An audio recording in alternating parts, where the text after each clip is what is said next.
Maswerteng umaga po mga ka-STL. Narito na po ang resulta ng STL Pampanga para sa araw na to. First draw, December 1, 2024. Araw ng linggo. Naway ang mga natayan nyo pong mga numero kanina ay manalo nawa ngayong umagang ito, 11 AM. Kaya kunin nyo na po ang inyong mga tickets. Narito na po ang resulta. Ang mga numerong nanalo sa STL Pampanga ngayong umagang ito, December 1, 2024, 11 AM. First draw result, 20 at 27 in exact order.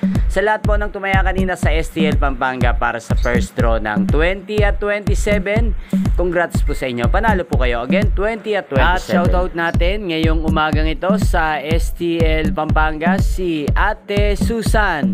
Ate Susan ng Pampanga, shoutout po sa iyo. Naway nasa mabuti ka pong kalagayan. At sa lahat po ng mga subscribers ko sa Pampanga, shoutout po sa inyo. Inyo pong napanood ang resulta ng STL Pampanga sa channel na to, Roderick Hernandez TV. Magkita-kita pong muli tayo mamayang alas 4 ng hapon dito po sa channel na to. Thank you for watching.